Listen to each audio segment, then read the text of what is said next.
Thomas, but regardless, hello. Let's begin, shall we?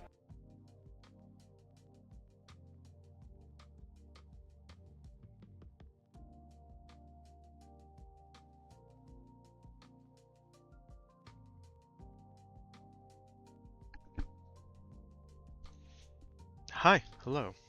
Hi. Um, I am here. I'm focused. I'm not doing other stuff. Hi, hello. Welcome in, everyone. Hope you're having a good week so far. Let's get started with our movie puzzle, as we always do. 10 minutes on the clock. 3, 2, 1, let's go. Alright. So we got 2 Academy Award winners. Relatively recent, but we'll come back to those. Oblivion, 2013. But it's someone with only 3 letters in their last name. The only people I can think of are Tom Cruise was in it and Morgan Freeman. I'm not sure who else because I didn't actually see the movie. So we might have to come back to that one. Juno 2007. Jennifer Gardner maybe? Here's a double N.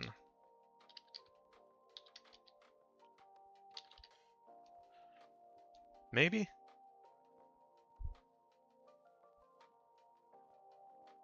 Carpe diem, seize the day, boys. Make your lives extraordinary. Oh. I think we might have had this one before. Because that's Robin Williams from...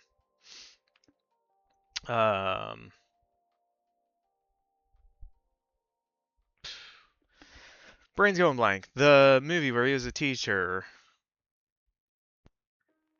Inside Man.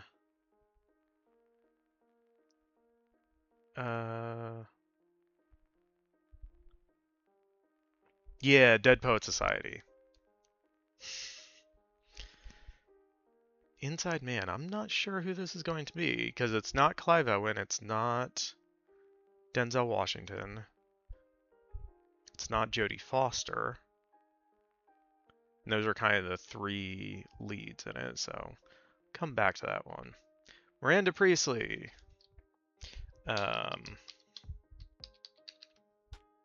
Glad everyone's been talking about, or I'm glad people kept saying her character name during the reviews of Devil Wears Prada 2, so I could remember that's her character name. The Town, 2010. So it's not Ben Affleck. John Hamm, M-E-R-Y-L.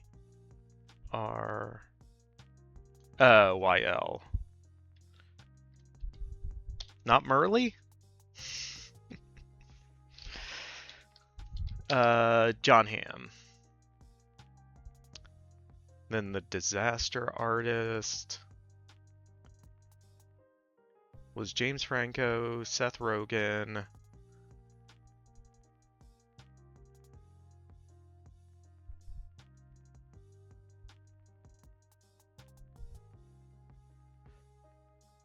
I don't know if it was Alison Brie.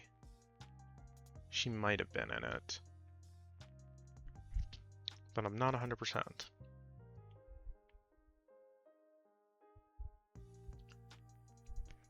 Okay, 50, tell us why Obsession is the best film of the year.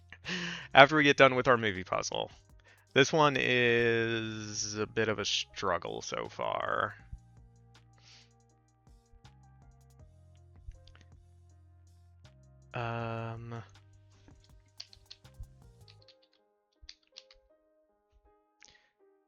Maybe? Yeah, I'm starting to think Jennifer Gardner might not be correct for Juno, but I'm not sure who else it could have been. So it's not going to be Michael Cera. It's not going to be Elliot Page. No. Allison Janney? No.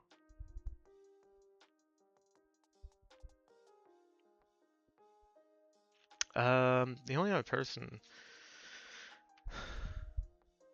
Alison. Yeah, it's still a letter short though.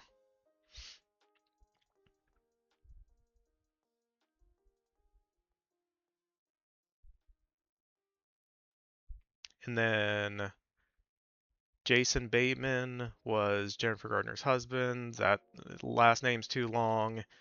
And Adam Brody's the only other named person I can think of. Wait, was he in that? No, I'm thinking of him in Jennifer's Body. Yeah, so I'm pretty sure this is going to be Jennifer Gardner. And it's obviously not J.K. Simmons either, so. Oh. Um, does anyone know who else was in Oblivion who has 3 letters in their last name? Naughty Dog with the streak. 10 streams. Nice.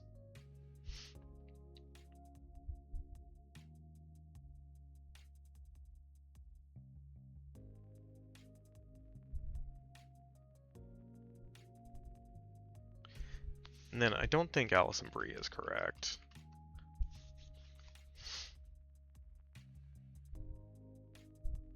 Melissa Leo for... Yeah, that would fit.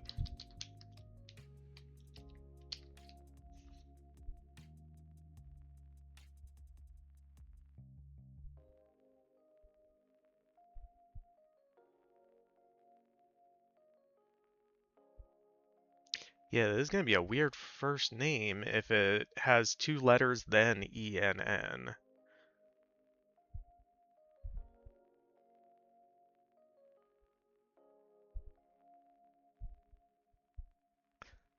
Yep.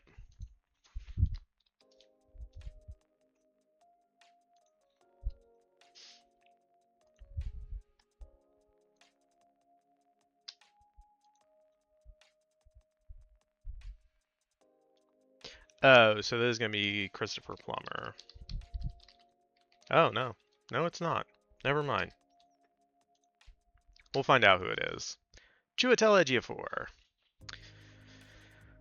Whew. The ones we stuck with, we got right. So we had Regina King for Oscar winner 2019. Oscar winner 2006, Helen Mirren. Chiwetel Ejiofor for Inside Man. Kristen Bell for The Disaster Artist? I have no recollection of her in that movie.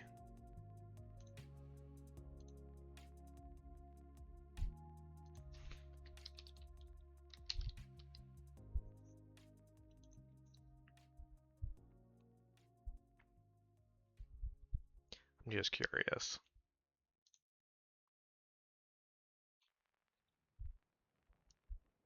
So Alison Brie was in it, but she only has one L in her name, so I'll probably forget that, but it's fine.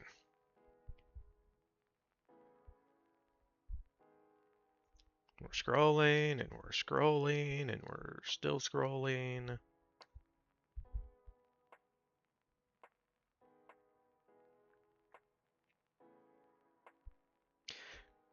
Kristen Bell plays Kristen Bell.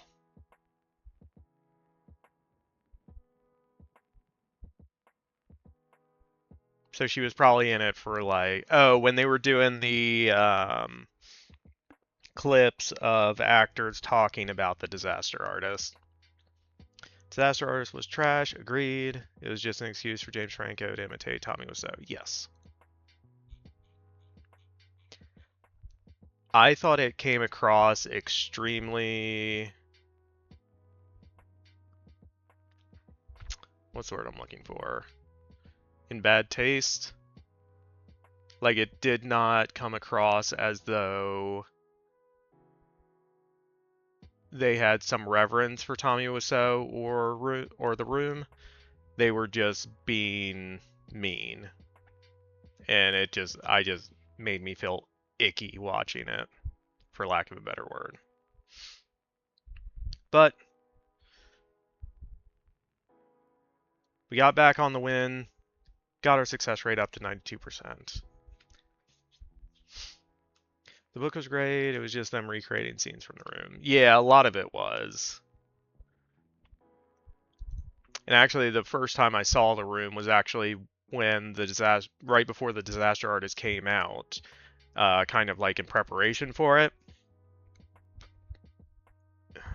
Yeah, that was a bad double feature. All right. So we're up to scene 5 with our editing.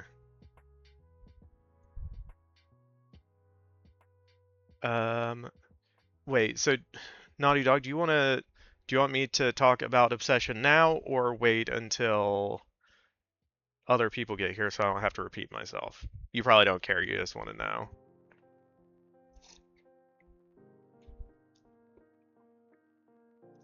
Well, the room is only good if you watch it with a group of friends who have already seen the room. Yeah, I had not. I watched it by myself on YouTube and I was just like, what is this? It's up to you. We can wait. Mariners might show up. Yeah, Mariner says he hasn't seen it yet, so I don't want to spoil things. Um, but looks like we have some people lurking, so I'll kind of tiptoe around spoilers as to not ruin anything. So like I said in Mariner Stream, I think it's the best movie released in 2026 that I've seen so far, but that is a very low bar.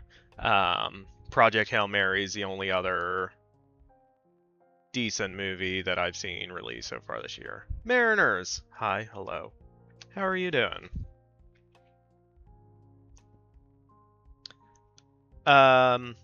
Yeah, we got through a movie puzzle, so I was going to talk about Obsession for a minute, but I didn't want to. I don't want to spoil anything.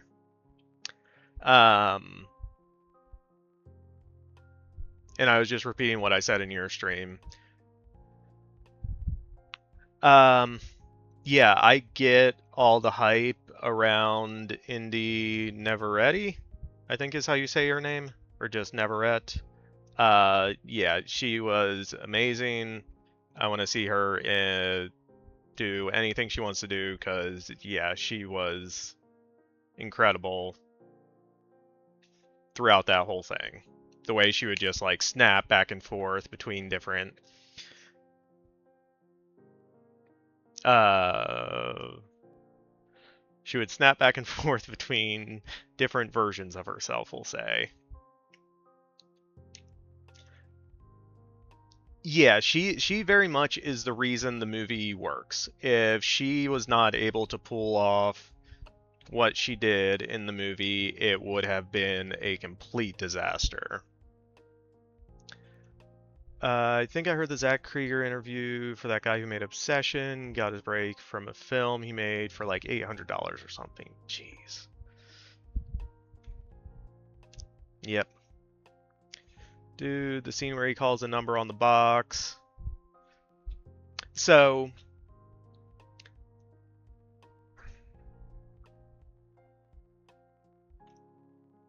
there were a lot of creepy moments. I like some of the stuff they did with like not noticing certain things in the background until they start moving.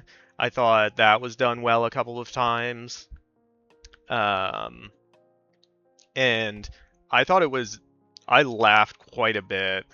I don't know if it was intentional or not, but I thought some of the stuff in that was funny. But that scene that you're talking about where he calls the number on the box, I think that set up the rest of the movie. That instantly in my head, I was like, all right, that sets up that one of two things needs to happen at the climax of the movie, and then the resolution will be whichever one of those two things happen. And that's ultimately what happened. Um, I think there was another better scene that I wish would have influenced where the last part of the movie went. Um, and that's the scene when he gets some text messages and creeps out of bed and she's still asleep. Yes. When she's still sleeping and starts talking. I was hoping that was going to play more of a role in the end, and to me, what that scene really represents makes the entire movie all the more disturbing. Mariners, I'm trying to be intentionally vague with everything I say as to not, like, give away anything. But I think Naughty Dog is picking up what I'm putting down. But yeah, I thought it was good. I thought the implications for most scenes were terrifying. Yeah.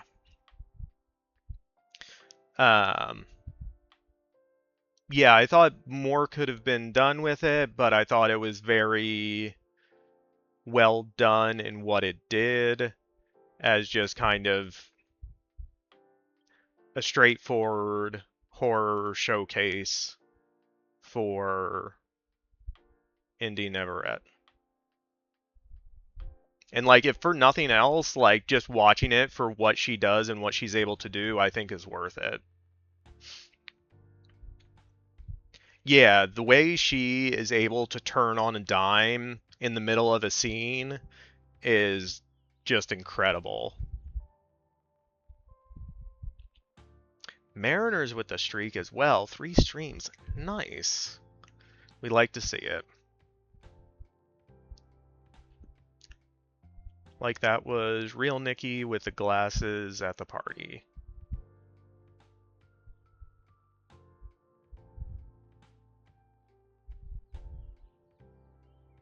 With the glass bottle. Right? Okay, yeah. Yeah, but there are kind of minor things with it that, like, I didn't buy certain things early on that led to the inciting incident, which ultimately leads to the entirety of the movie. But I mean, sometimes, especially with horror movies, you kind of have to accept some of those. So I was like, okay, it's the bottle with the glass. Spoilers, people. Yeah, I am trying to tiptoe around as much as I can as to not give away things that happen. Um, yeah, and then I think just with horror, like one of the things I don't like are like the jump scares. Like they had one in the first half that sounded like they put a gunshot in the middle of a talking scene as a jump scare, and I was like, what the like, they're really manufacturing it, where I thought it was creepy and unsettling enough as it was that it didn't need some of that stuff, but that might be a me thing. Okay, Mookie, hi, hello, welcome in. How are you doing? Hope you're having a good week so far.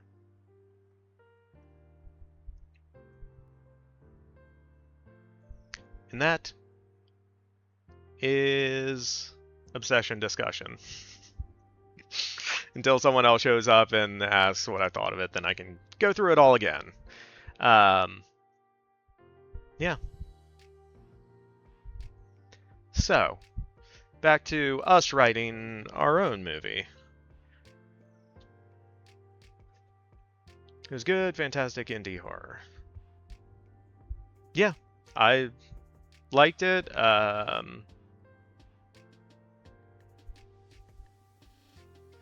Kind of depends on how good the rest of the year is movies-wise, if it ends up in my top 10 for the year or not. But yeah, I thought it was good. Everything is fine since we don't have a paper on Friday due to the Juneteenth. Get a rare Thursday night off this week. Nice. They need to let more middle-class theater kids make movies. Yeah, I can get into a whole separate thing. We'll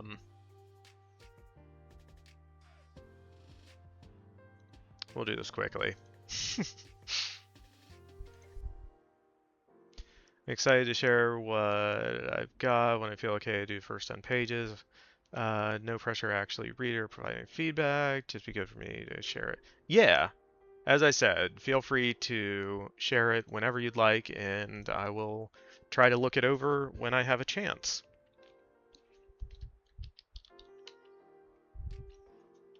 Okay, why did it just delete that? All right. So let's say we're running a studio. We have two options. Option one, we are given, actually for both of these, we're going to say we're given $100 million. We can make one movie based on existing IP. I would put this at 50-50, turns a profit.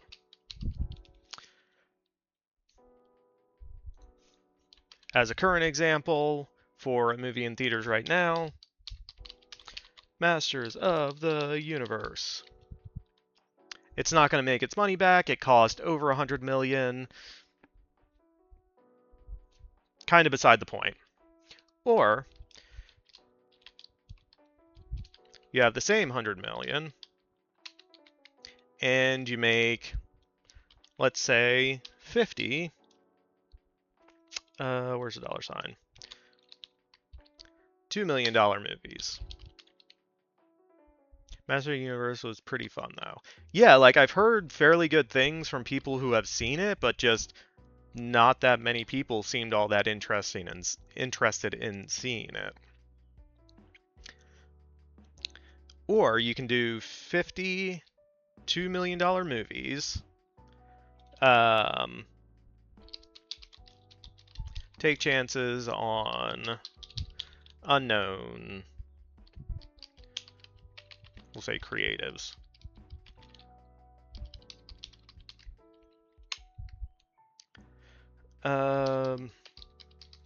Obsession, backrooms, etc. Now, as we said with this one, I would put it at about 50-50 that it turns a profit. You're expecting those people to make reasonable decisions. Yeah. They really have an opportunity to lean into the homoeroticism with Master of the Universe. I'm not kidding for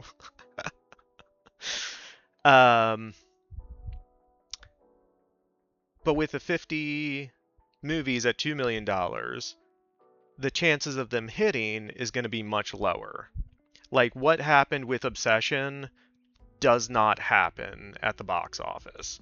A movie increasing its box office from weekend 1 to weekend 2 and weekend 2 to weekend 3 has happened 5 times since 1980.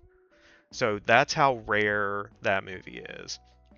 But if you look at Backrooms, it was a much more traditional in terms of box office take. It had a big opening weekend, dropped about 50%, dropped about 50% week 1 to week 2, and week 2 to week 3.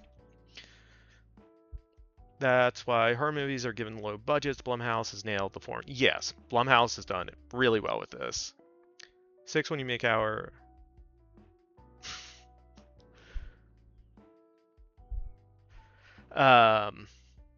So even if we give a 10% chance to these 50 movies at $2 million, 10% of them hit, that means we have 5 making their money, or making a profit.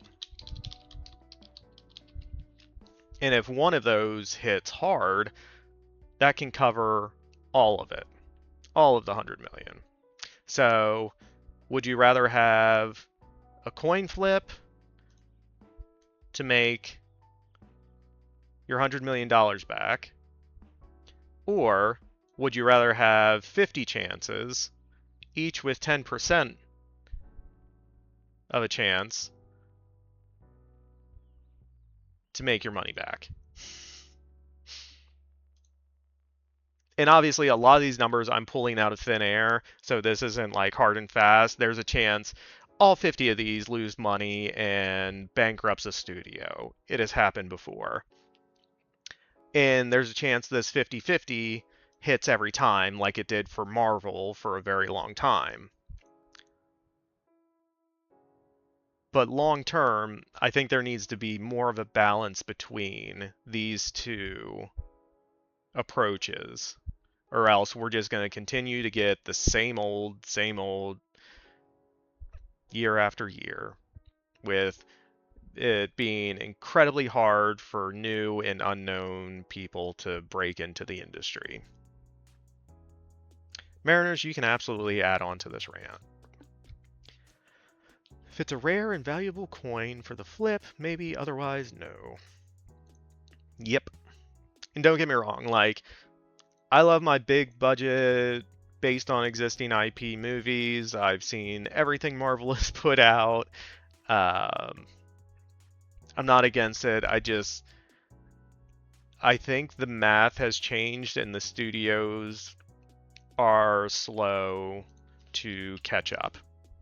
And I think it would be a lot smarter for them to take more chances on lesser known creators who have visions for interesting things, because that seems to be connecting with audiences more. All right, we got a paper from Mariners. I'd argue you're giving the 50 directors, writers, producers the experience of making a movie with an actual budget, which, if you're thinking long term, is even more about. Yes, that's an entire other part of it, because now you have this new generation of directors who are going to get bigger budgets for their upcoming movies. And if they continue to progress and continue to put out things that their fans enjoy, they're going to be loyal to the studios who took chances on them more than going to a new studio. So, yes. By giving them that chance, you're creating the filmmakers of the future. Yeah. Like you said, you need balance. Going all in on one is a bad decision, but option B needs more attention than it currently gets. Not even just in film, across many. Yes, I agree. I mainly focus on film just because that's an industry I am more familiar with. But yeah, I agree, probably across more industries as well. So, yep. And the thing is, okay, I'm gonna keep going on this rant. It's okay. We'll get to editing eventually. It's fine. Whatever. If we look at who put out Masters of the Universe, Sony or Amazon, maybe? I don't know. It doesn't matter. Whatever studio did it, they're releasing, what, 20, 25 total movies this year? No, that's probably high. Let's look it up. Let's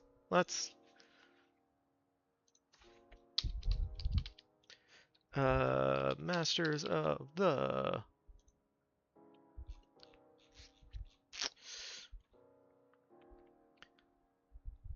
Trivia Goo, whatever, don't care. Production companies. Amazon MGM.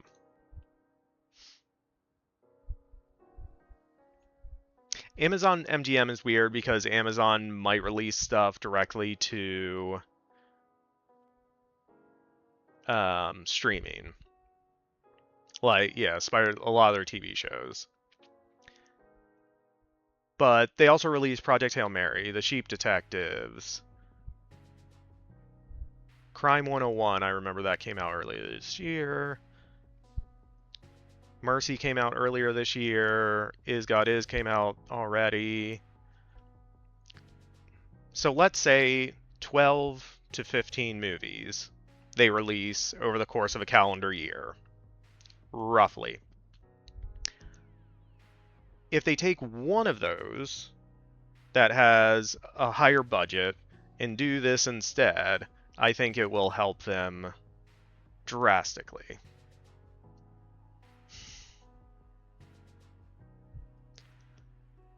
I missed Mariner's second dissertation. Okay.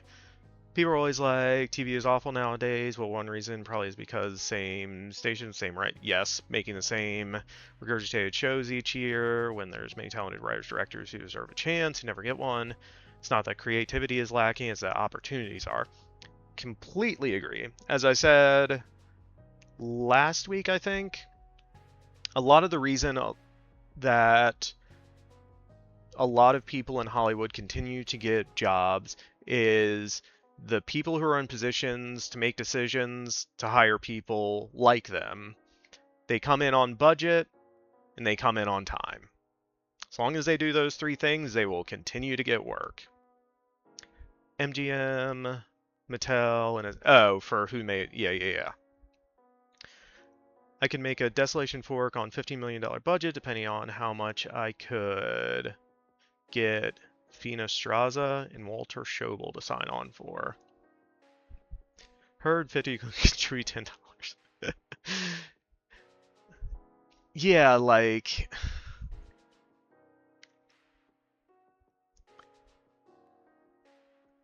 yeah.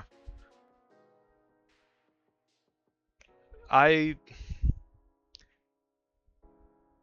would like to make a movie. And I keep trying to come up with ideas for something that I could make myself. But there are so many hurdles to doing that make it practically improbable that it's really hard to get the time, the money, the other people's investment, get something you can actually make. And that's before you even really start in on the process, getting, time off of work. Would I have to quit my job? All these other things. So it is a very difficult industry to try to break into. Yeah. Yeah. And don't even get me started on festivals are the worst. They should be the gateway, not the guards with the rifles. Yeah. Yeah, there is a ton of gatekeeping in the entertainment industry. Yeah. There's so many people with so many interesting ideas that can make interesting things, but it all comes down to what some reader getting paid peanuts thinks about your script. To be honest, most films show that festivals aren't marketable. Yeah. Yeah, for a while I kept kind of close eye on the Sundance Film Festival, and every year there would be a couple of movies I was like, oh, that sounds really interesting, or that has someone that I like in it, or a director that I like, writer that I like, whatever. And like 2 years later, it still wouldn't have distribution. It'd end up going like straight to streaming somewhere. And it's like, if these things that get praised at festivals can't do it, it's like, it's such a crapshoot. And yeah, it is a very difficult industry to try to break into. But if they put in the time to try to reach out, find new voices, to nurture and mentor, and like I said, if 10% of those hit, like, it would be massive. So that is your 50 rant for today. All right. If you can't tell, that's something I have been thinking about quite a bit recently. I wonder why. All right, now back to our regularly scheduled programs. Previously, we were doing some editing. We got through the first four scenes. So we are currently at Helene and Margaret have gone to the beach. Margaret went into the forest to investigate a sound she heard, leaving Helene on the beach. And then the clip clop motherfucker of the horses from the hunters showed up and surrounded Helene. So that's where we're at for scene 5. I want to see. Yeah. Clip clop, motherfucker. Yeah. I don't remember if it actually was or if it was just in my head a joke between me and Major when we were originally writing this, because I was like, what's the sound a horse would make? And we came up with clip clop, and for whatever reason, I was always just like, clip clop, motherfucker. POV, the conductor directing the opera. Yep. All right, so we have Margaret is in the forest watching this unfold, and we are back on the beach with Helene and the hunters surrounding her. I think we got through a little bit of this, but I don't remember how much, so we're just going to go back up to the top of the scene and work through it. So, exterior beach, lake, back to scene. Mounted on horseback, the hunters encircle Helene. The hunters encircle Helene. Hunter retrieves an emerald glass lens, holds it up to their eye.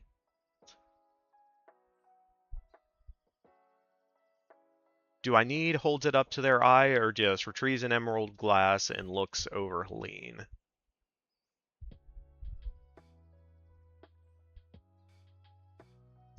Yeah, I feel like we can probably just cut that, right?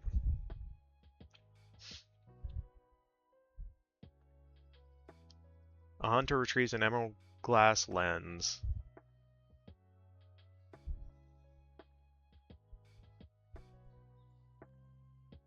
Looks at Helene through it.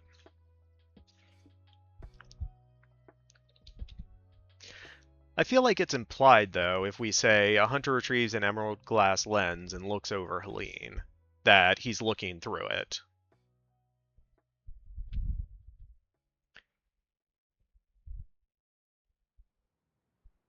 Well, we know what a lens is. I would hope so.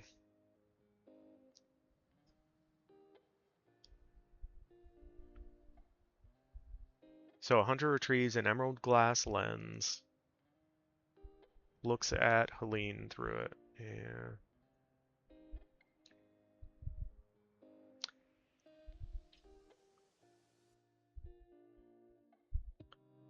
I don't think we need that. The hunter nods.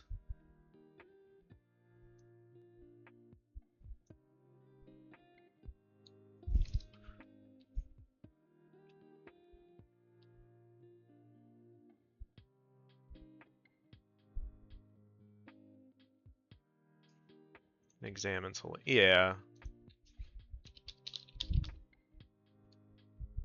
A hunter retrieves an emerald glass lens and examines Helene.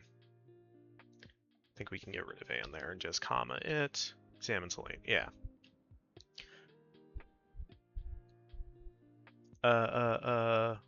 Sorry.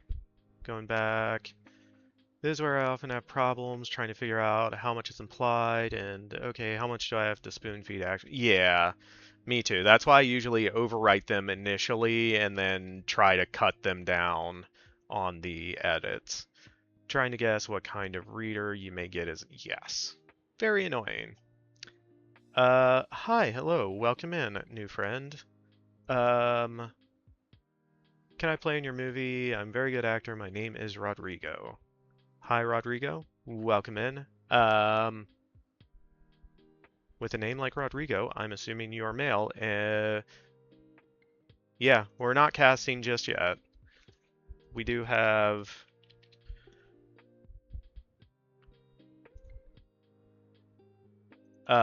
most of our cast is actually female, so I don't know. But if we ever get to the casting point, let me know, and we'll see if there's anything available. Zatara, hi, hello, welcome in. How are you doing? I think regards to using things like lens isn't unreasonable for a reader to be like, oh, to look through. Yeah, yeah, that's kind of what I'm assuming with that. Rodrigo as Hunter Miss Prime. uh, Maybe it's possible. Good morning. Hi, Rebecca. Welcome in. How are you doing? You're in the future, right? So it's already Wednesday for you. Happy halfway through the week for you. Okay. So retrieves an emerald glass lens, examines Helene. Hunter retrieves an emerald glass. The hunter nods to. I feel like. Um.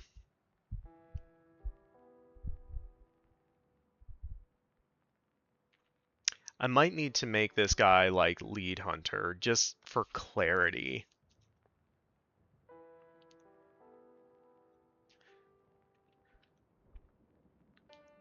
Ah, yes, it is. Okay.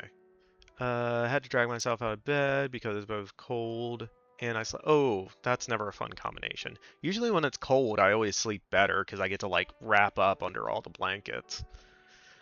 Hope the writing editing is going. It is so far. We got a little off track early, uh, mainly because I went on a rant, but um,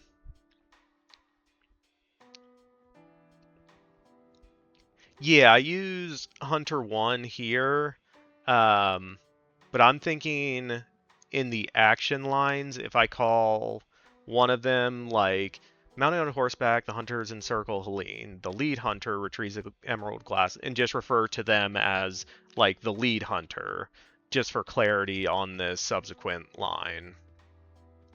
I think it might help.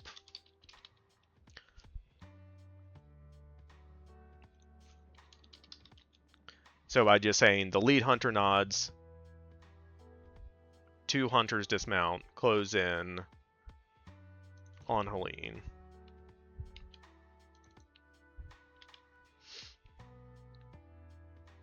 Yeah, hunter number 1 will become lead hunter in dialogue.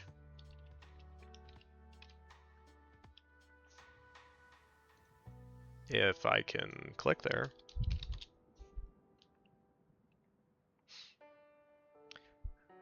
Yeah, I'll definitely use the same. I'm just thinking in the action sequences, having a lead hunter to kind of lead the action.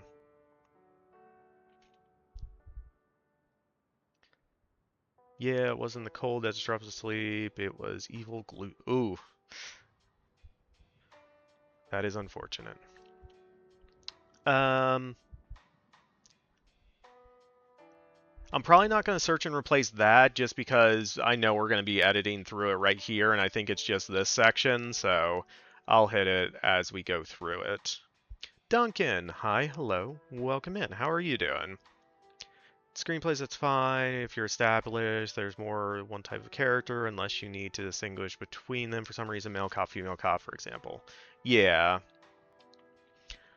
I just, I know it's acceptable to say, like, Hunter 1, Hunter 2, but I always like to lean on specificity, and if I can give them a descriptive name instead of just a number, that's where I like to usually go if I can.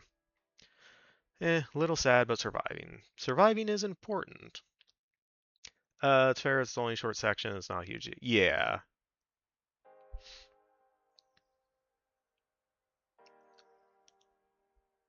Alright, so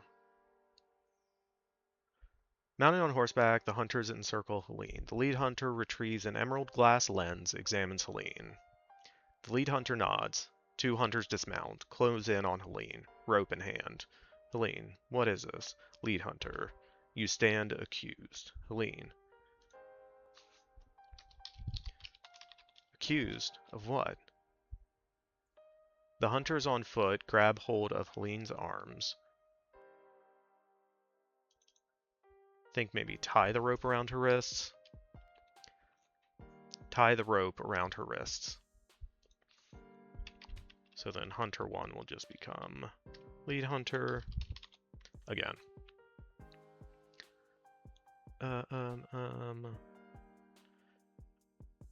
If it's speaking roles, it's preferable to name them, but if we're only seeing them speak once, no big... Yeah.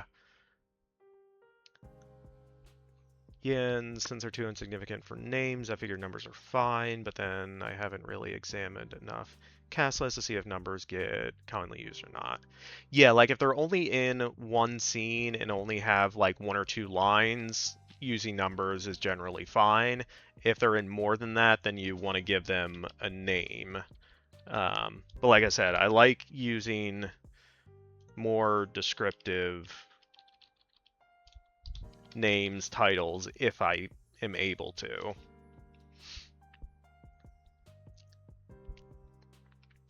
Okay. Accused of what? The hunters on foot grab hold of Helene's arms, tie the rope around her wrists.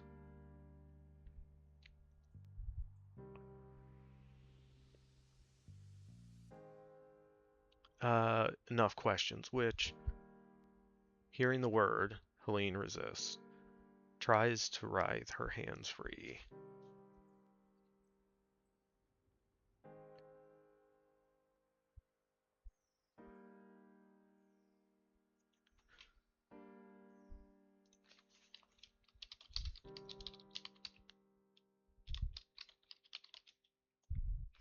Okay. The hunters on foot grab hold of Helene's arms. She struggles as they tie the rope around her wrists. Enough questions, which, hearing the word, Helene resists. Hearing the word, Helene tries to writhe her hands free.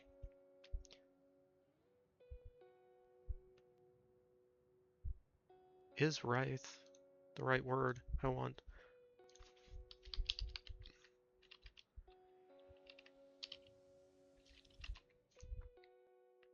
To twist, to wring, yeah. Yeah, to contort some part of the body, yeah. The best example I've seen recently is screenplay for weapons. In the parent meeting scene, parents are numbered parent 1, parent 2. When they speak, they're just featured extras. Yeah. Major, nice, well done. Excellent work. Yeah, Major and I were playing some Fortnite before stream. We were playing duos. The first 2 matches, I fumbled hard in the last battle, and I got killed when the last person on the other team left had 20 or fewer health points left. And then, like, yeah, I think I was just a little tilted. We kept playing, and, like, we finished top 10, so we did pretty well, but, like, we just couldn't get the dub. But Major playing solos gets the dub. Yeah, solo is definitely tough. Then again, I find Fortnite hard because I suck in quick builds. Yeah, we don't play builds, so yeah. I was glad when they introduced no builds. Son always carried me into us. We know someone like that. Haven't played Fortnite in such a long time. Yeah. No build is the move. Definitely.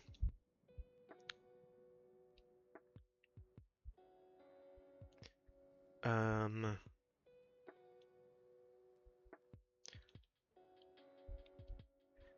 no build. Yeah, no builds has just been the... It's probably been like 4 or 5 years at this point. But yeah, it's definitely one of the newer-ish things. My 3 game night kids books are based on actual gaming from vids of my son's. Oh, nice. We need a major sobriety check option. Oh, that's right. Someone redeemed major wellness check. Major, how are you doing? You got the dub. I have to imagine you're doing well. I hope you're not too jet lagged from your trip. I hope everything is going well with you. You're staying hydrated and taking care of yourself. Those came out in 2018, so you can imagine how long it's been since we. Yeah. Yep. Good. Staying hydrated. No booze for me tonight.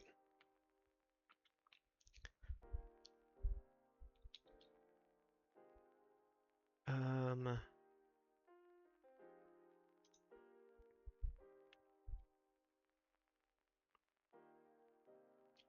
Where'd you take the trip to? Yeah, Major went to the Great White North.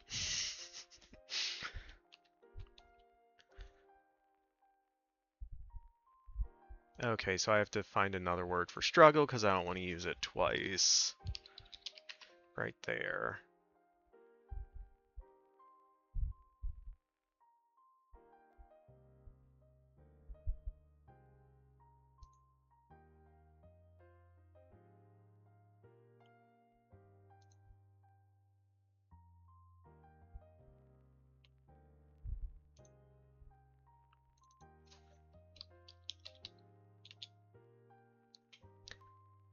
Enough questions, which, hearing the word Helene.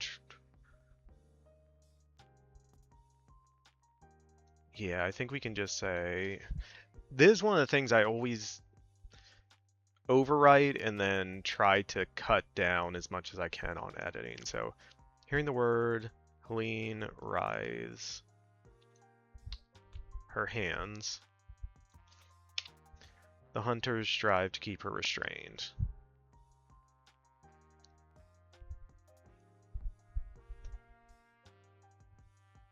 On an entomological level, strive doesn't quite work, but maybe work.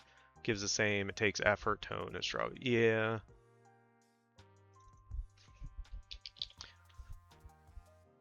Hearing the word, Lean rides her hands. The hunters work to keep her restrained. Yeah. Yeah, I mean, I would just use struggle, but we just used it before.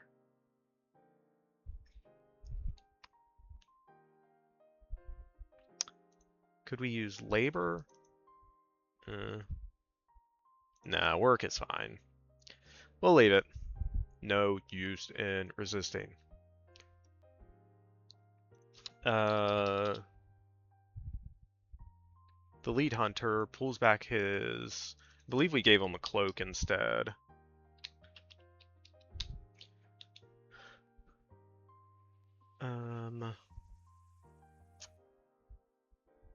Yeah, they have cloaks.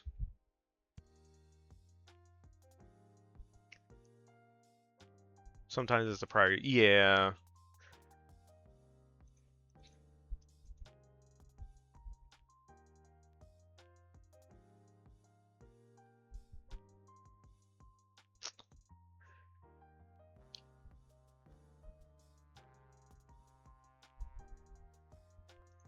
So should we say she wrestles? No, that doesn't quite.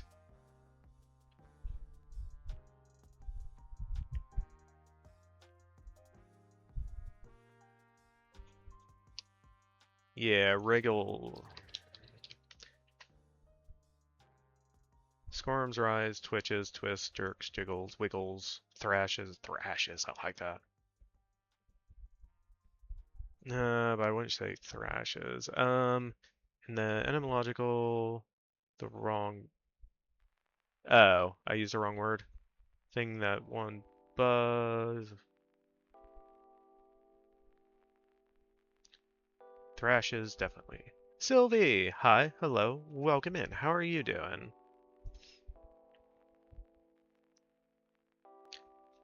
So you'd say the hunters on foot grab hold of Helene's arm. She thrashes as they tie the rope around her wrists. Hearing the word Helene writhes her hands. The hunters struggle to keep her restrained.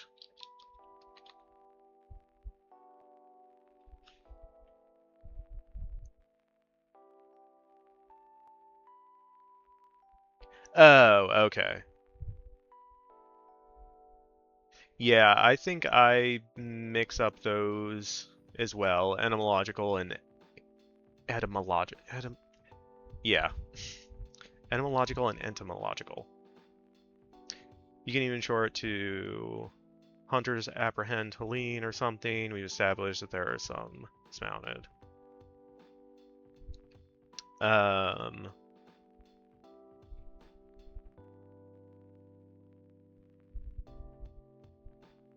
The hunters.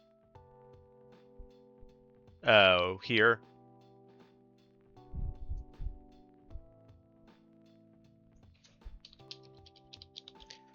The hunters apprehend Helene. Not her arms, but her. The hunters apprehend Helene. She thrashes as they tie the rope around her wrists.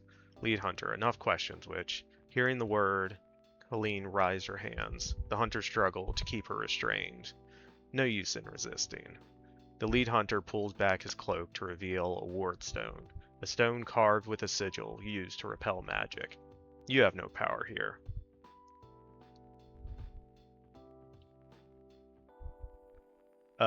There. What's there?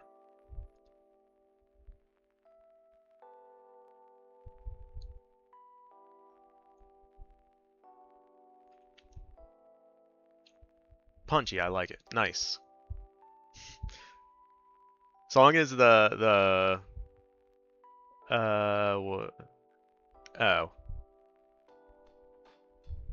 I don't remember what I highlighted. Oh, you're saying that's the spot. Yeah. I got you. Yeah, as long as we're calling the writing punchy and not the writer punchy, that we're okay. All right. Yeah, usually we don't. I'm sure Naughty Dog will agree with this, but usually we're always told you don't want to end a scene on dialogue, but because we're cutting back and forth between two things happening simultaneously, I'm more okay with it because it does break the rules and kind of feel more immediate between the two scenes. So usually we would have another action there, but like I said, we wanted to kind of just lead into the same thing because it is happening at the same time. So we are back in the forest with Margaret. So we leave. All she can do is watch. Okay. Hiding, Margaret watches. The hunters bind Helene. Gathering all of her courage, Margaret steps out from behind the trees. Stealing, she steps towards the hunters.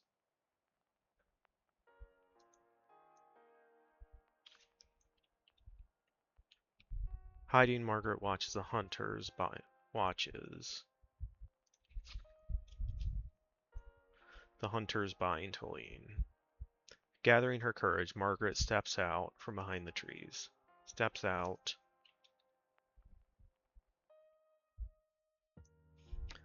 From the trees.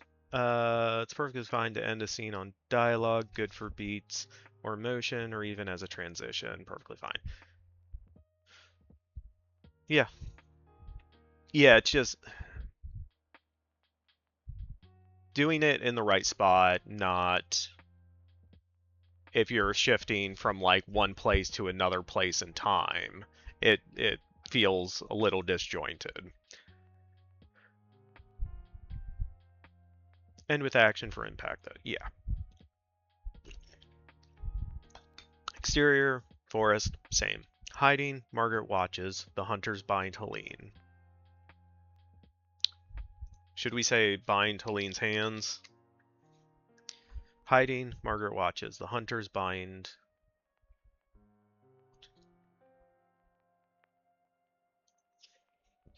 Binding. That's why it sounded weird. Hiding, Margaret watches. The hunters binding Helene's hands. Gathering her courage, Margaret steps out from the trees. Stealing, she steps towards the hunters. So this, we can say the lead hunter shifts, Margaret spots. Meep. Margaret spots the wardstone. Recognizing, she stops, terrified. I believe we say terrified there, so we need to switch this one.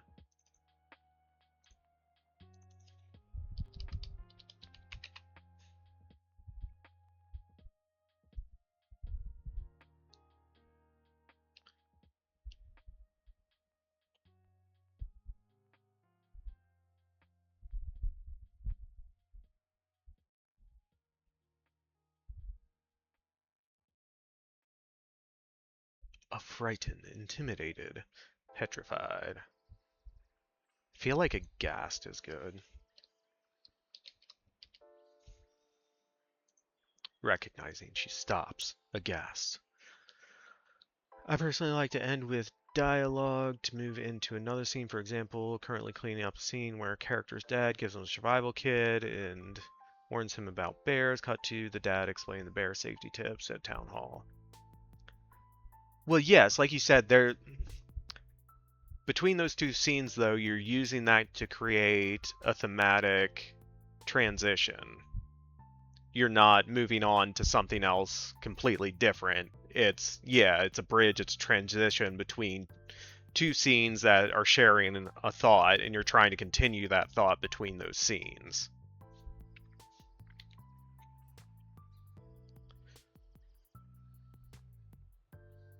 Margaret whispers, "No, no."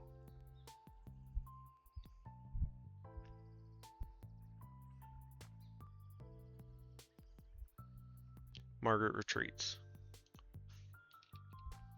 Her eyes shift to Helene.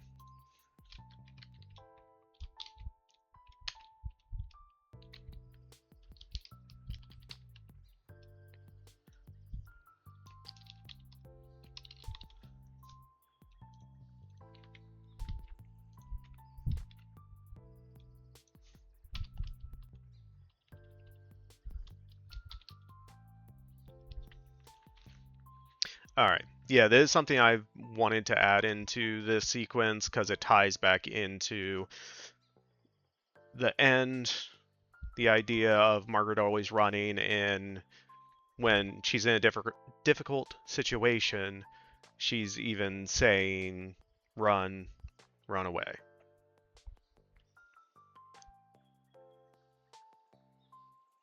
I feel like those need to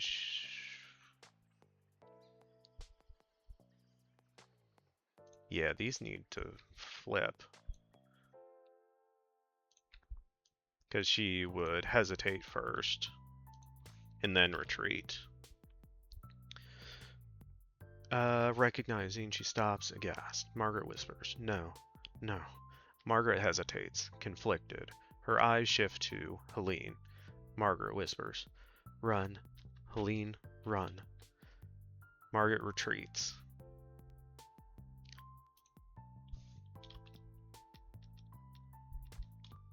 Disconcerted, she runs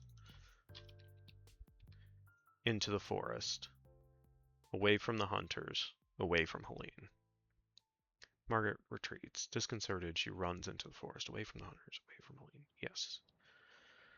Exterior, beach, lake, back to scene.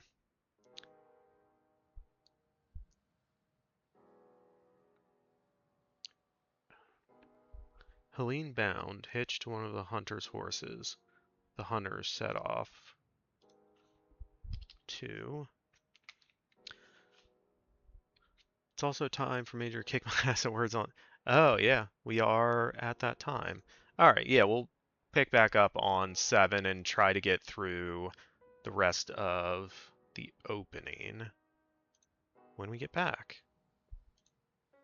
Alright, I'm going to disappear, but I will replace myself with words on stream while I take a short break.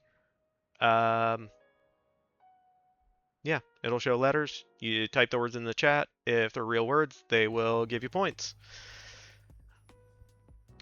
One word per little lock on Naughty Dog's favorite, the timer. Good luck, have fun. I'll be back shortly. 3, 2, 1, let's go.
I'm back.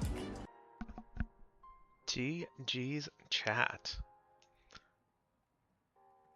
You all did perfect on that one. Do you want another one?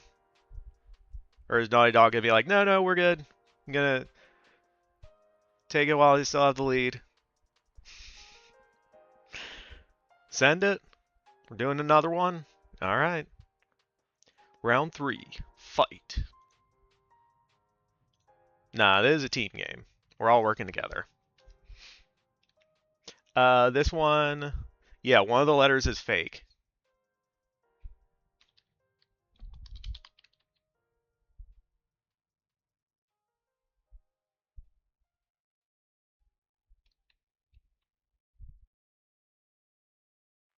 Nintendo. Hi, hello, welcome in. How are you doing?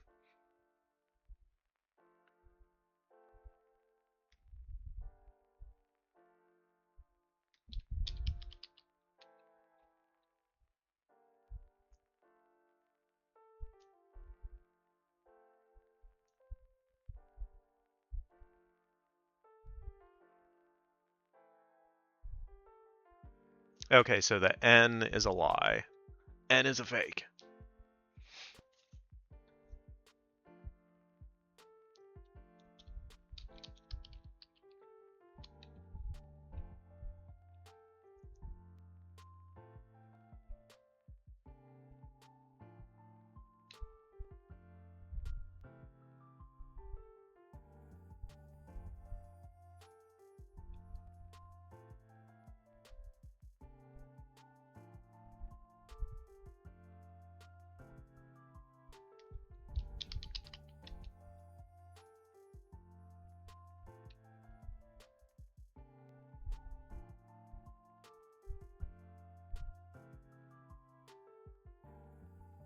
We got one more. It's between beat and date.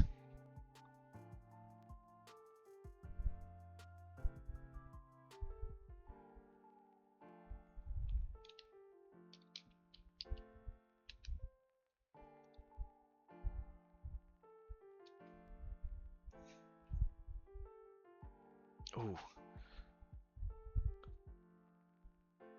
Oh, Naughty Dog snuck it in just under the wire. Ooh, but it was not quite enough to catch up with Major. Major carrying us with the gold. Naughty Dog with the silver. And I helped out. And hi, Nintendo. Welcome in. How are you doing? Thanks for playing some Words on Stream with us.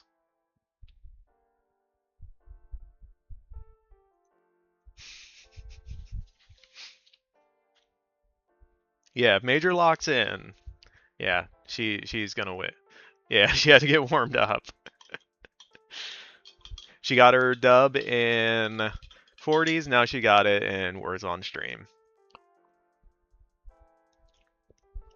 Hi, doing okay? Try to get my head into a writing space. Very nice. Me too. We are currently in the editing process, so we got through our first draft, so we're going back through and kind of cleaning it up some. So feel free to hang out. Yeah. All right. Back to where we were. So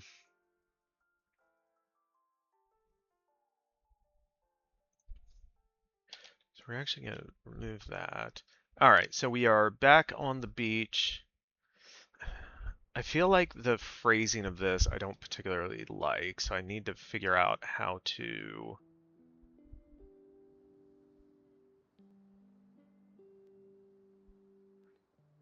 rephrase it.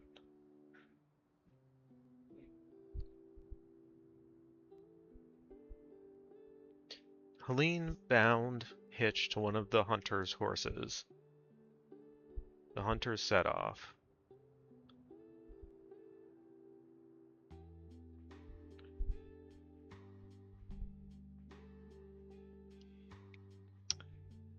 Helene is bound to one of the hunter's horses before they set off to...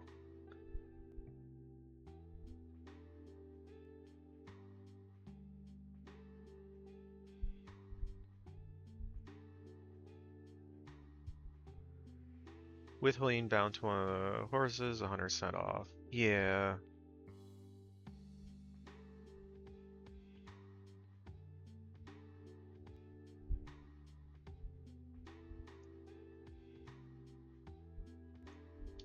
Helene bound to one of the hunter's horses.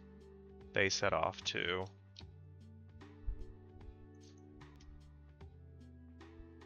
Helene bound to one of the hunter's horses. They set off too. I feel like that works better.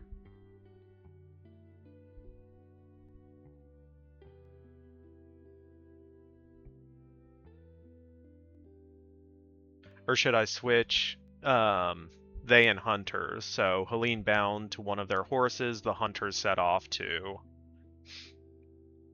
Yeah, I feel like bound to one of their horses,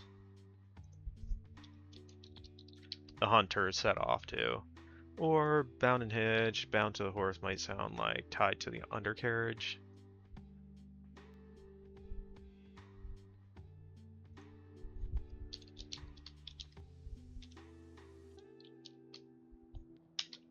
Wrong letter. Helene bound hitched to one of their horses, the hunters set off too.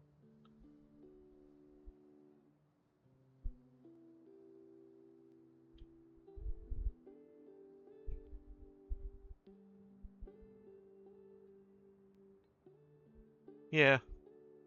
Yeah, that mostly works. I think that works. Okay. Then we're exterior planes later. Helene in tow struggles.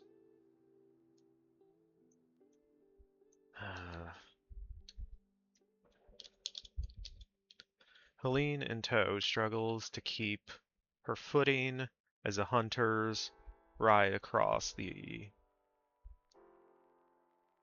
Oh, did we switch plains to grassland before? Yeah, we did. Oh, and we need our dates on all of these.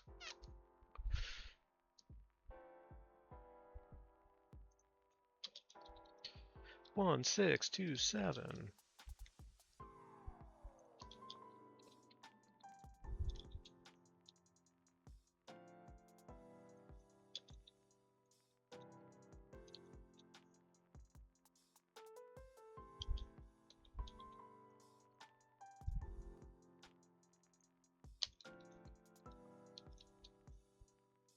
And we did change this to grasslands, and we want to use the same location coming back as we did going out.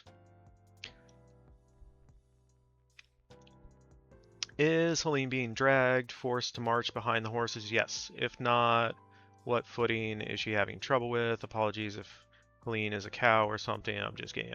Oh, no worries. You're more than welcome to ask any questions you have. Yes, Helene has been captured and is being forced to come along with the hunters as they're taking her back to the settlement. So yes, that is why she's having trouble keeping her footing, because she's basically has her hands tied and the rope is hitched to one of the horses and they're pulling her behind them.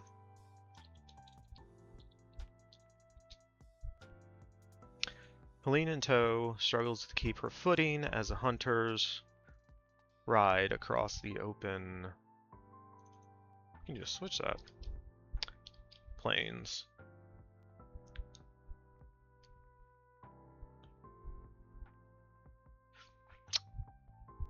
Do I want it to be open plains? Because I think we described it before as having tall grass. Ride through the tall grass.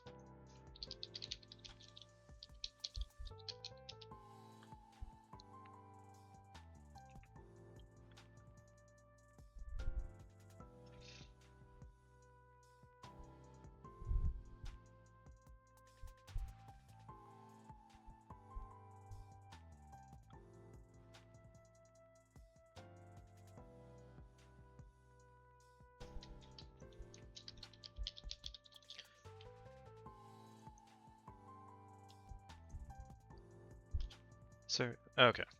Exterior grasslands later. Helene in tow struggles to keep her footing as the hunters ride through the tall grass. Searching, Helene finds no one in sight. Exterior settlement square later. Reaching the center of the town, the hunters dismount. Reaching the center of town, the hunters dismount. Hearing the commotion, townsfolk emerge from their homes.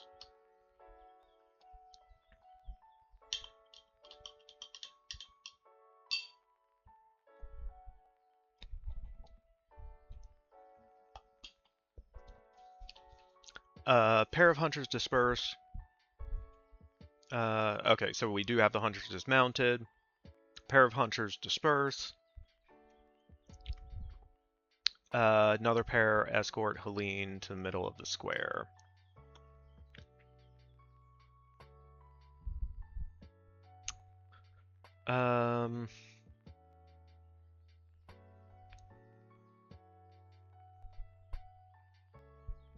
So I'm trying to think about what the center of the town would look like at this period in time, because I'm thinking change townfolk to town people or change the dialogue to townfolk. Yeah, did I? Oh, yeah, yeah, there should be townsfolk. Townsfolk.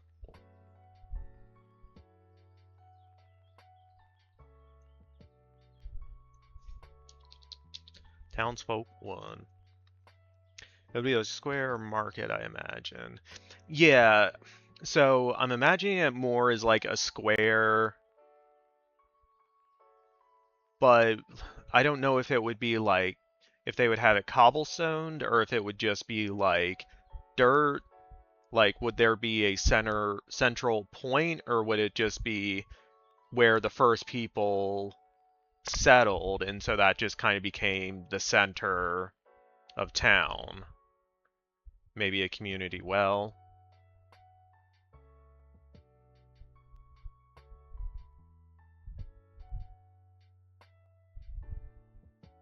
Depends on the size of the town. Small settlement would probably be mud. Yeah. Yeah, and the idea also of it, like, we start off with just like everything is very peaceful, serene. They go through the grass into the lake, and then the hunters show up, and now like she's getting caked in mud as they drag her through the plains and into the mud of the square. Like the contrast of those, I think, will be good as well. Townsfolk. See, with the townsfolk here, I'm fine with it just being um, numbered, because this is literally all they're going to do.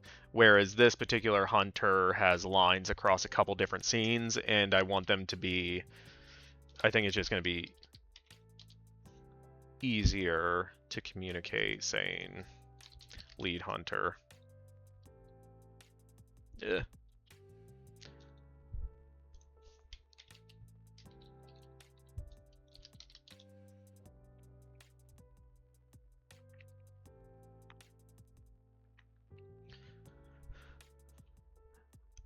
With maybe a little stage or platform for like proclamations or gallows.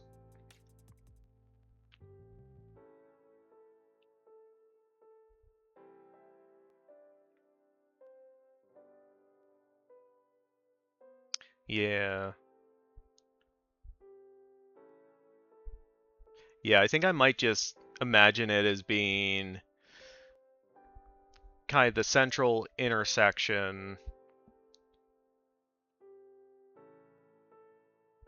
that has where most people like go through, and all of kind of the roads and paths lead from kind of this main square.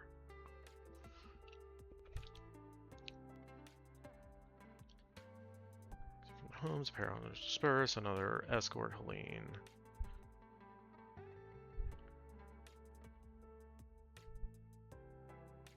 Another pair, say, drag Helene through the mud.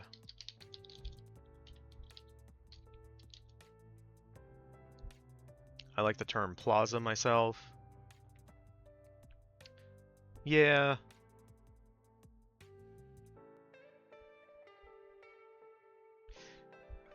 Yeah, when I think of plaza, I just think of something more contemporary, and that might just be a me thing. Yeah.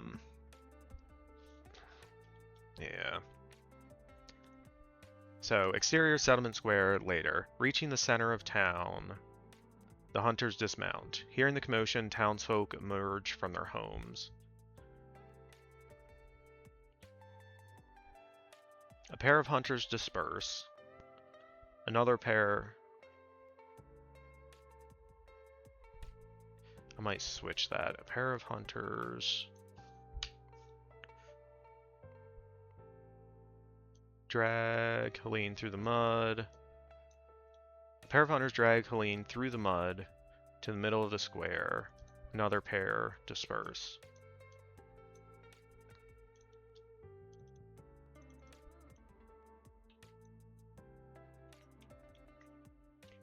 Townsfolk 1. What is the meaning of this? Sorry, no. I'm not going to do my Yoon impressions. Yoon-inspired impressions, I should clarify. But I like to say, don't think about it too hard. Give the location scouts, art department something to do. Yeah. Well, I just like to think about it so I can see it kind of clearly in my head. Because I feel like the more clearly I can see it, the better I can convey it onto the page eventually.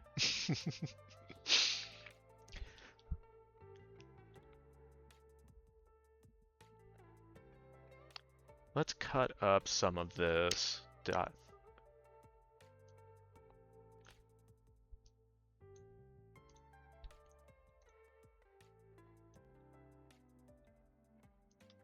Hate that it's not letting me drag it. It usually does. Alright. Exterior settlement square later. Reaching the center of town, the hunters dismount. Hearing the commotion, townsfolk emerge from their homes. Townsfolk 1. What is the meaning of this? Lead hunter. This woman stands accused of being a witch. Accused of being a witch or accused of witchcraft? Accused.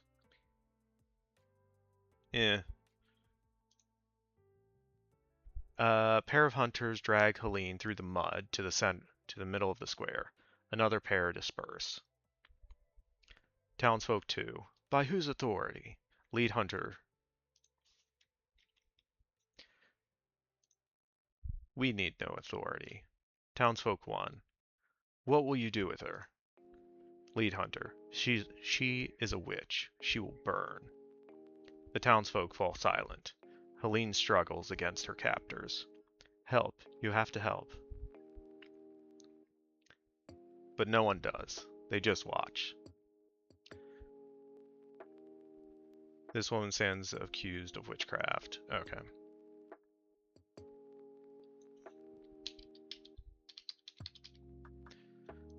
Stands accused of witchcraft.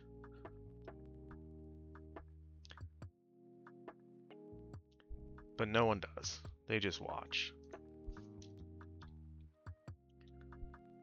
The pair of hunters return, carrying armfuls of firewood.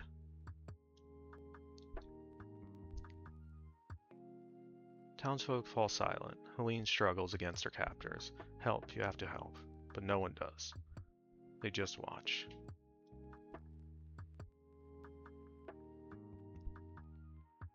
Should I just say they just watch?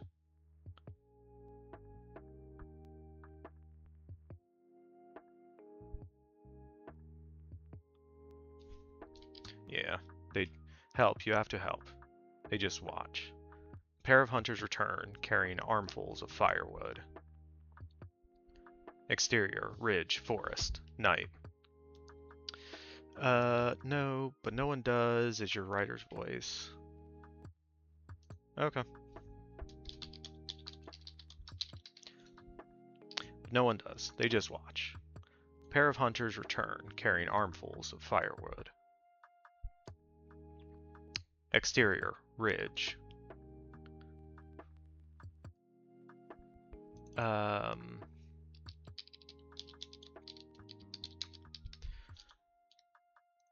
gonna change that slightly. Exterior, ridge, settlement, outskirts, night, 1927. 1927, no. 1627. Uh, yeah, we just jumped ahead 300 years and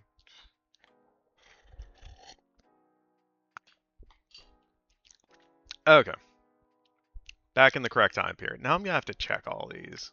Pretty sure I got all of them correct.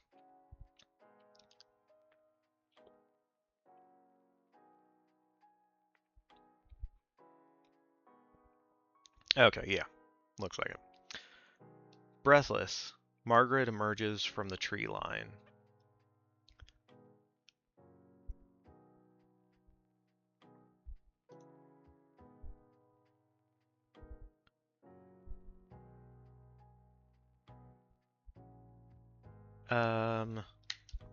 Breathless, Margaret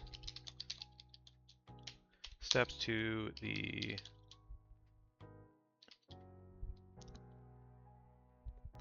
edge,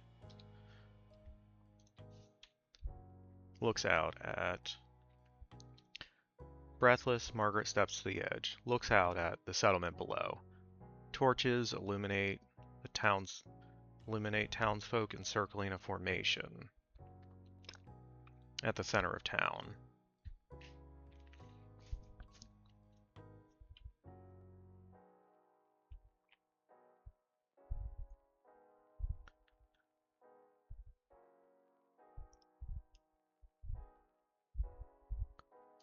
So I just feel like we can cut that. Just Breathless, Margaret looks out at the settlement below. Torches illuminate the townsfolk encircling.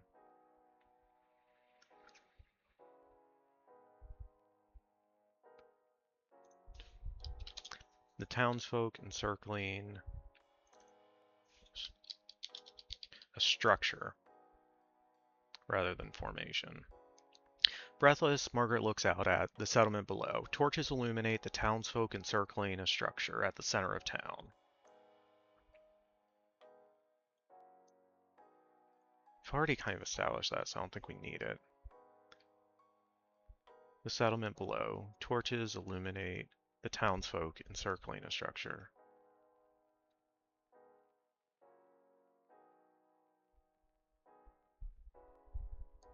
Margaret searches for any sign of Helene.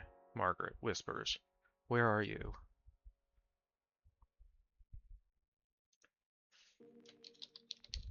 Anxious, Margaret searches for any sign of Helene.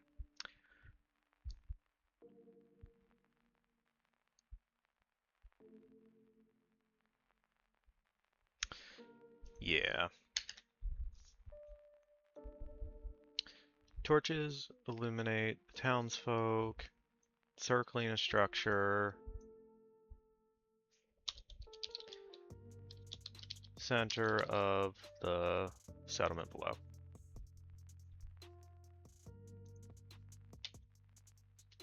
Okay. Breathless, Margaret looks out at torches illuminate. Looks out at torches illuminate. Breathless, Margaret looks out at torches illuminating.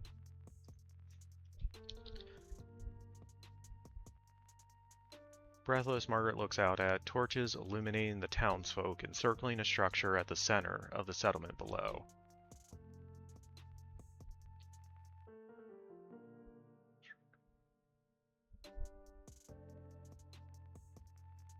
Yeah?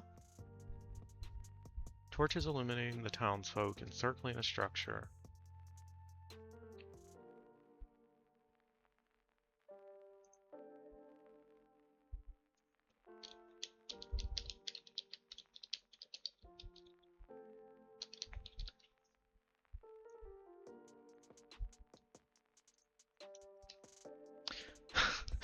Just gonna keep rewriting it until it's right.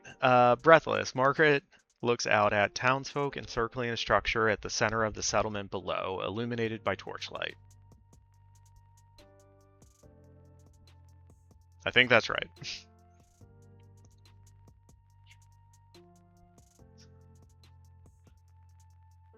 Yeah, we're just gonna keep moving words around until it sounds right.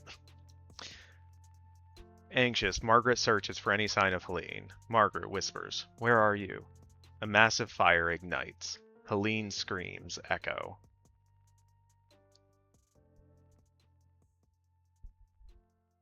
Margaret, no, no, no, no, no, no.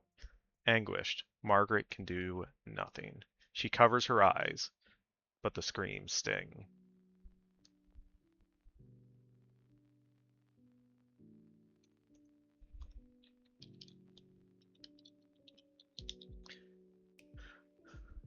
Anguished, Margaret can do nothing. She covers her eyes, but the screams are deafening. Heartbroken, Margaret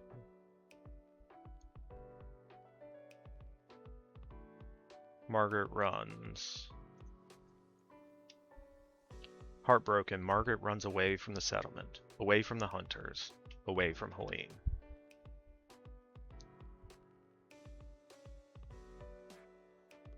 So, yeah, this kind of matches...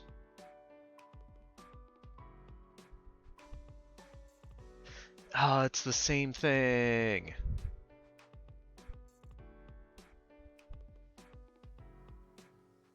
Yeah, I need to take out this one, or it's redundant.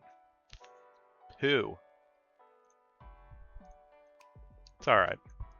Disconcerted, Margaret retreats into the forest.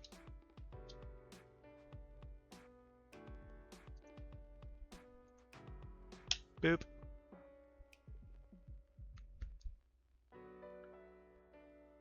That's why that felt familiar.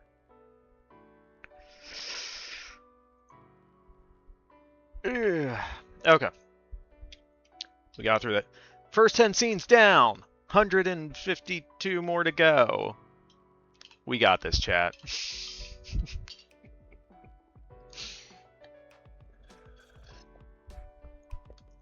We are making progress. Is that all? Yeah. Alright. Heartbroken, Margaret runs away from the settlement. Away from the hunters, away from Helene. Exterior, forest, morning. Under an overcast sky, Margaret... Under an overcast sky... Margaret, her face staggers. Yeah.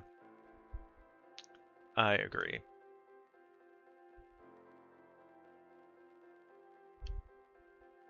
Yeah, I feel like distraught is implied by the action, so we'll just remove it.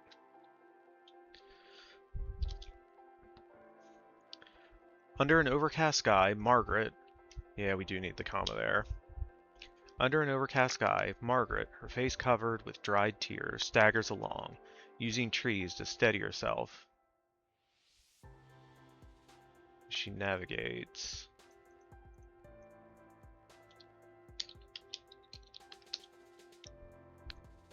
She navigates through?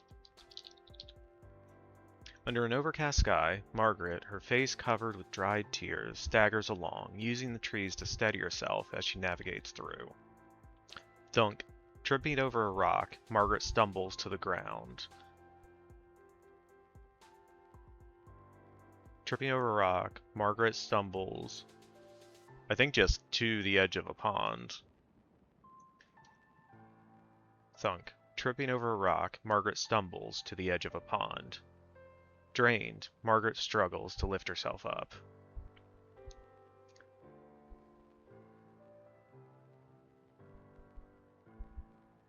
And then we can tie those two together.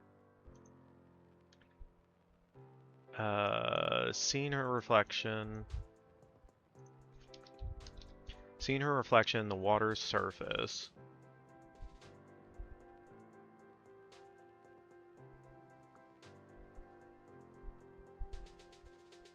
She slaps her hand into the water.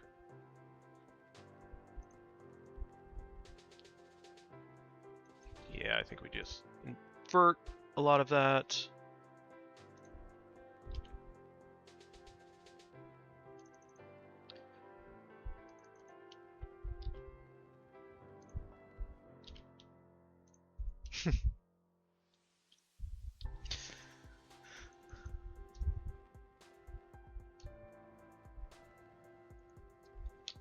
Alright.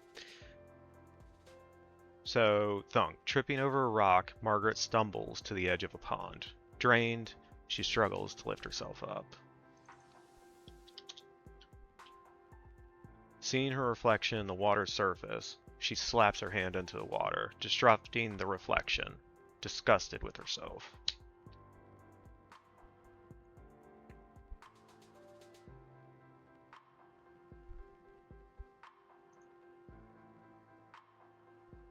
Seeing her reflection in the water's surface, disgusted with herself, she slaps. Yeah.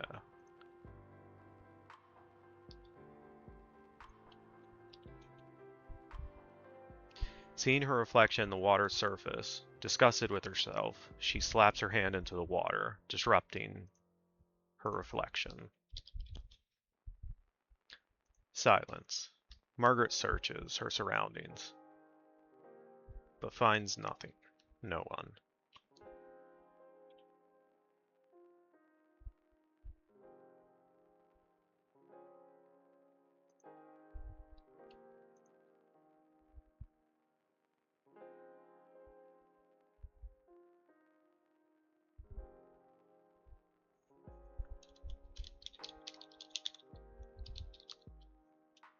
Silence. Margaret searches her surroundings. No one in sight. Returning her eyes to the settled water, her reflection returns.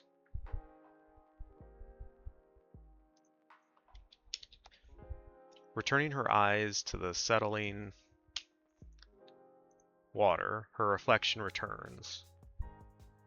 An idea starts to form in Margaret's mind. Margaret places her trembling hands over her face.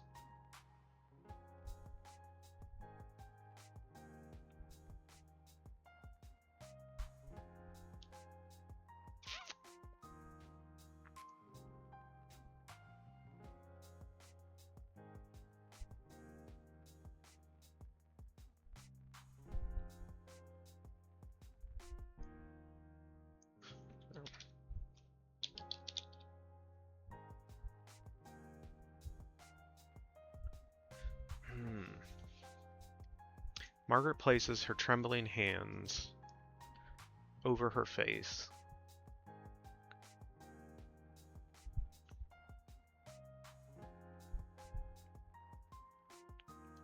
Okay.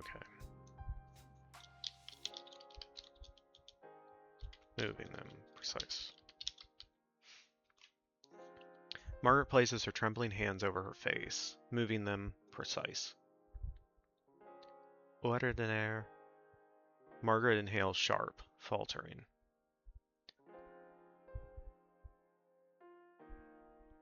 She repositions her hands to start again. Don't need a comma there. Margaret inhales sharp, faltering. She repositions her hands to start again. But her trembling hands fail to follow her direction.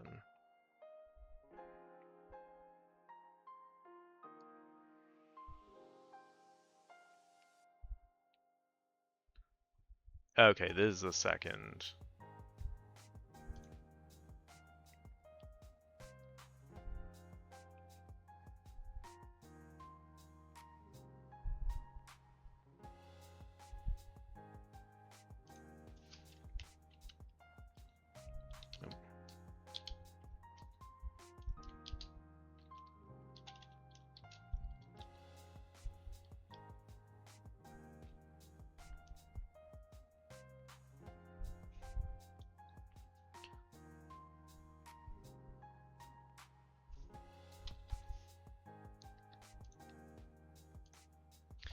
Alright.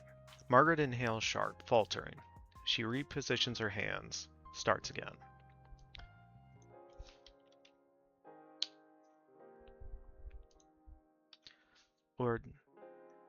Her trembling hands follow, fail to follow her direction. Margaret takes a deep breath, but it doesn't calm her.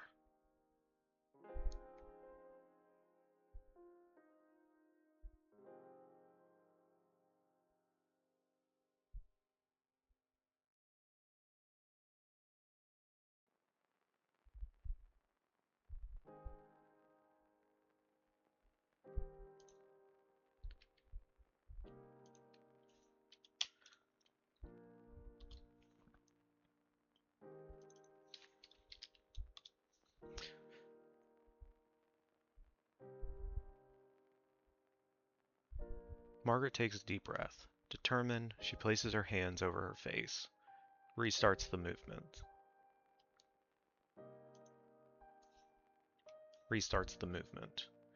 Ordinarium cotis altair. Snap. Crack. Margaret shrieks in pain as her face transforms. Her bones shift, reshape, until silence.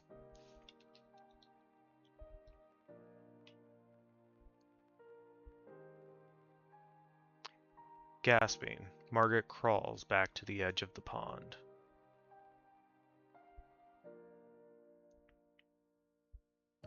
She lifts herself up, looks into the water to find her face is no longer her face.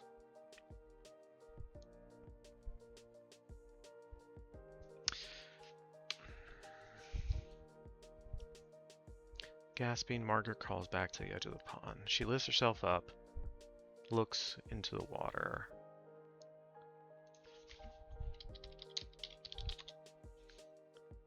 Gasping, Margaret crawls back to the edge of the pond. She lifts herself up, looks into the reflecting water to find her face is no longer her face.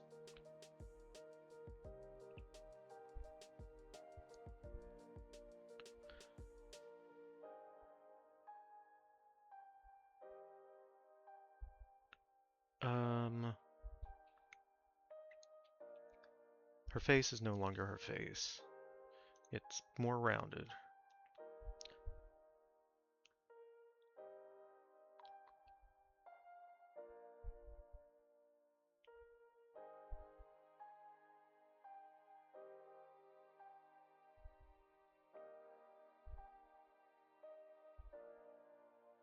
Her face is no longer her face.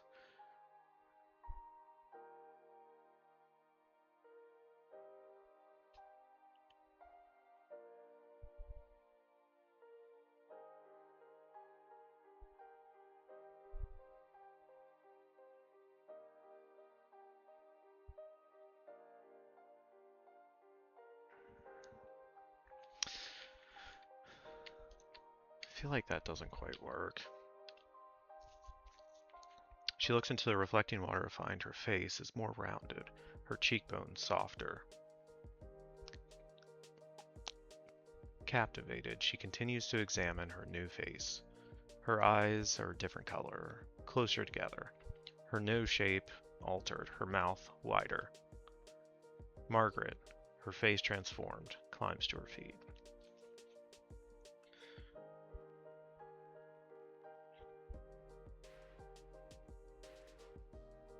She lifts herself up, looks into the reflecting water to find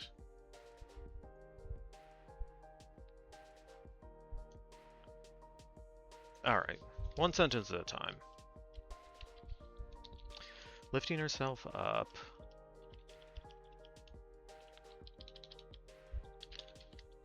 Lifting herself up, she looks into the reflecting water to find her face is more rounded.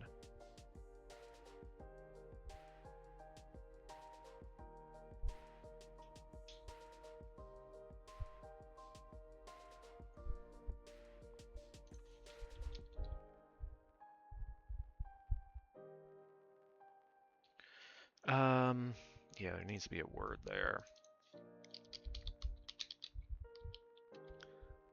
Transformer. Oh, no, not quite. Her reformed face. I like that. To find her reformed face is more rounded.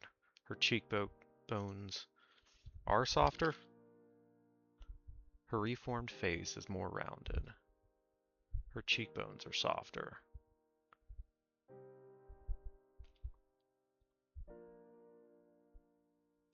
I think more intrigued than captivated. Intrigued, she continues. Oh no, just she examines.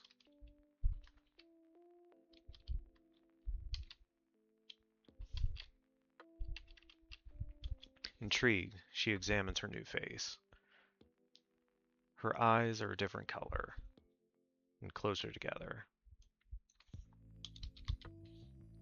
Her nose shape, her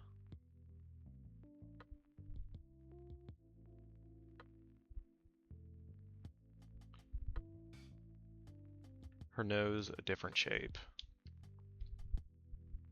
Oh no, we say different already.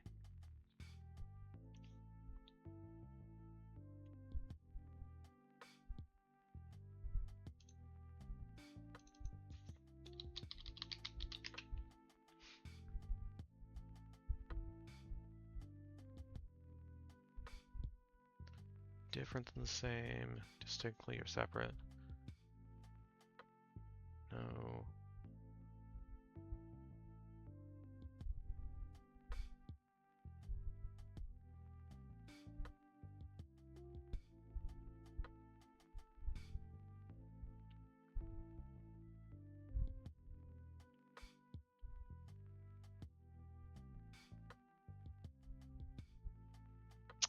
So we could say nose,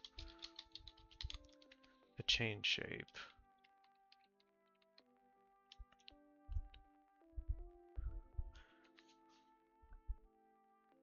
Intrigued, she examines her new face. Her eye color is different.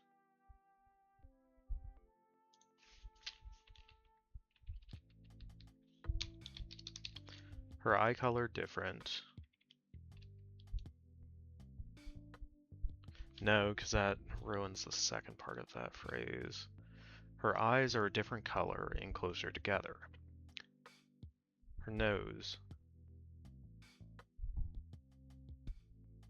Change doesn't work.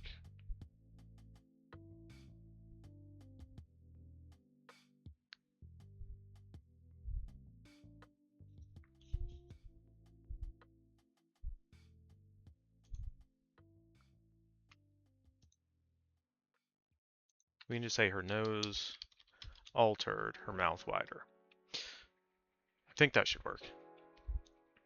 Intrigued, she examines her new face. Her eyes are a different color. Her eyes a different color and closer together.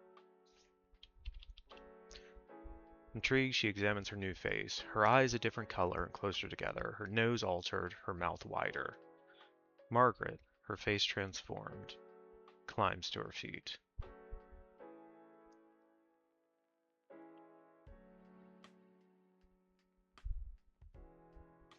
Should there be another beat there?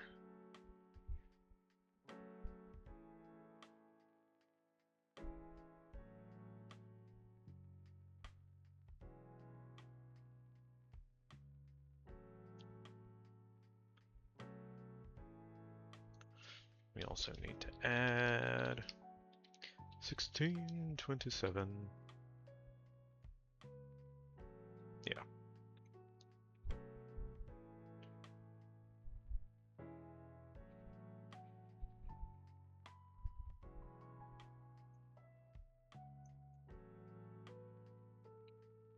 I think we just might swap that and be okay. The face transformed. Margaret climbs to her feet. We know her face is transformed. How about something like Margaret, content with her new face, stands.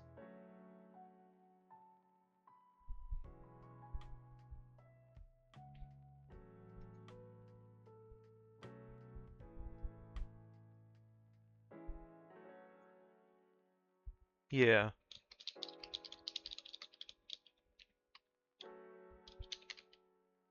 Content with her new face, Margaret climbs to her feet.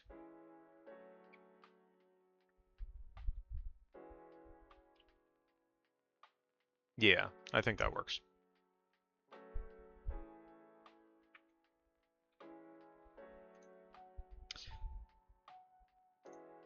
Now we are on to scene 12. Yay!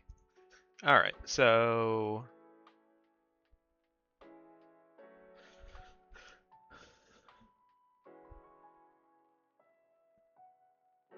Alright, we say this is decades later.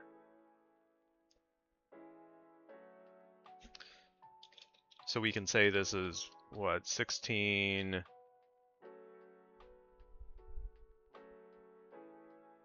something something?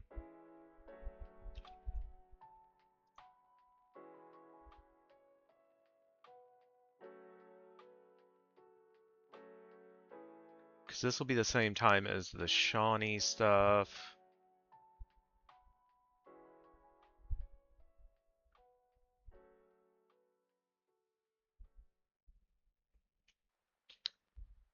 Alright, Fiddlesticks, go on to head to bed. Catch you later. Good night, Jack. Major, thank you for stopping by, hanging out, being amazing. Hope you got some more dubs tonight, and we will definitely catch you later.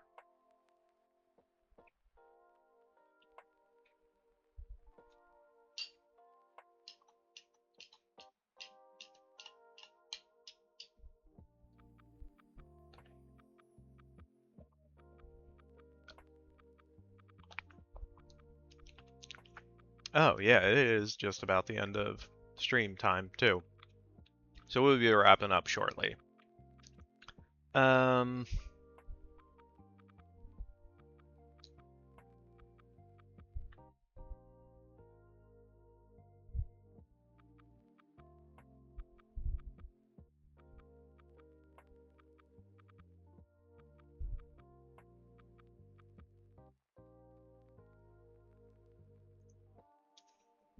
Feel like 1684?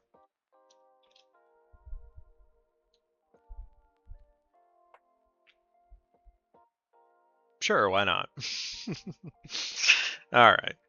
Yeah, I think we will leave it there for tonight. We will pick up with scene 12. It's like 50 odd years later. Yeah, a little over, but yeah. Yeah, because there has to have been enough time passed that Helene goes through everything she goes through. That she would be found by the Dianic witches and then get in with them for a good amount of time. So I feel like it needs to be... I don't know that it needs to be 50 years, but I imagine for witches, time is not as important, so things might take longer. But I mean, it really could be as little as like 20 years. About 54 years. 1627 plus, well, I mean, 27 is half of 54.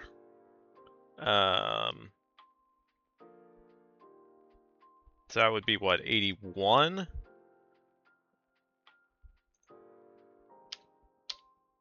There we go, 54 years later. Is my math mathing? Yeah, 81.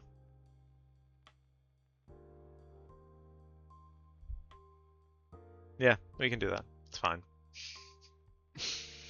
Alright.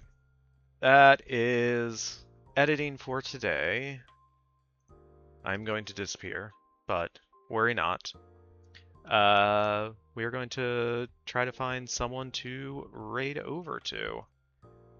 If anyone has any suggestions, feel free to let me know. Otherwise, I will look and see who is streaming currently. So it looks like we have Author Christie or Levington. Levington? Sold.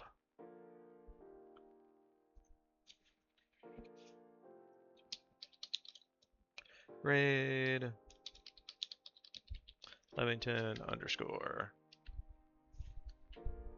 believe that one. Yeah.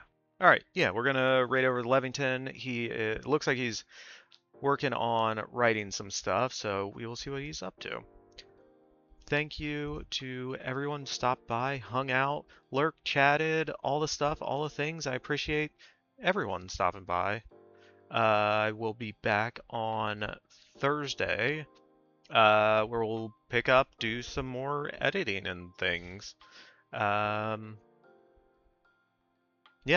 feel free to use the raid messages. I need to remember to do these. You can join the Discord if you want. I might try playing some of the Tomb Raider game I started on in there, maybe. I don't know. I started playing it today, and like 10 minutes in, I almost threw stuff across the room. So, you know, that happens if you want to see some of that fun stuff. Either way, I hope everyone has a great week, and I will see you next time. Thanks for checking out my channel. Do whatever you want. Live your life. I hope you're happy in your body. Much love to you, and see you around.